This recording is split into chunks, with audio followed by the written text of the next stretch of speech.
It's been a year unlike any other for Lakeland College athletics.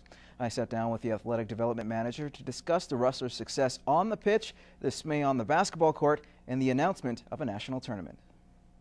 I'm with the Lakeland Rustlers athletic development manager, Rawlake, here to discuss all things Rustlers overall. It's been a pretty good sports season in 2012, and we'll kind of sum it up. Aaron, thank you for joining us. Oh, anytime. Glad to be here. Perfect. Well, we'll start off with the great successes and, of course, the boys soccer team. Fantastic job, both the guys and girls.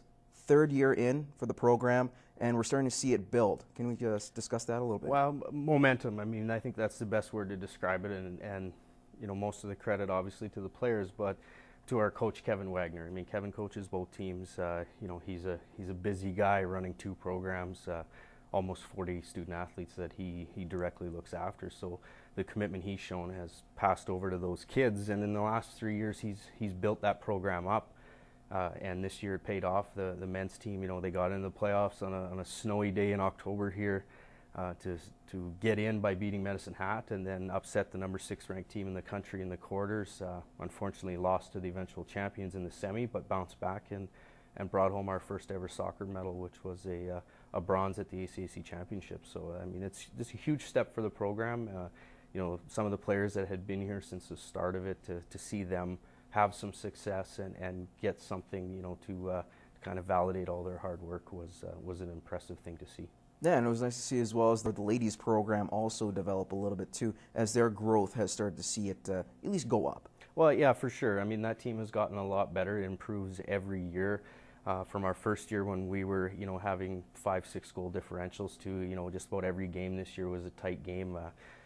We got to be on the giving end of a beating this year down in Lethbridge, where the girls took an 8-0 thrashing to the Kodiaks. So some nice steps. You know, a lot of that has to do with our partnerships with SAS Soccer and specifically Meridian Youth Soccer, where we're developing players, especially having that local flavor. Those two programs probably have the most local kids of any of our teams, and that's a real testament to the growth of the MISA program and Rustlers FC. So it's been a great partnership, and it's starting to pay off at the top end, which is the college level for soccer players locally. Well, with a lot of ups, there's also some downs, and we'll talk about the basketball team, particularly the men's team.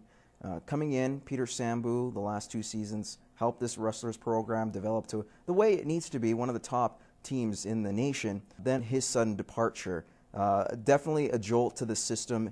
We'll talk about that as well as Tom Grote coming in and what's kind of transpired so far in the first half of the year. Well, you know, Peter made a decision to leave the program. It was a bit short notice. You know, I had a good sense that it was bound to happen. We were kind of working in the shadows, making plans to just in case, and then, you know, Peter had to make the decision for his reasons to go. It was upsetting to our players, but truthfully a bit of a relief to some of our players too, that things were getting locked down now. We were quite thankful that Tom agreed to come in. I mean, you know, people locally know Tom's basketball knowledge. There's no question about it. Tom was with us a few years ago, and to have him back in the fold is a great thing. You know, that said, it's been a bit of a struggle. They're adjusting to, you know, a new coach, a new voice on the sidelines and at practice, and Tom coaches a different style than Peter does, so it's been a bit of an adjustment for our players. I don't think that their skill level is indicative of our record so far, and you know, with some chances to kind of bond over the Christmas break, get together a little bit, have some more practices, you know, I think they're poised for a good second half and a playoff push. I mean, they're not out of it by any stretch, so they got a better schedule in the second half, and I think we'll see some success from them.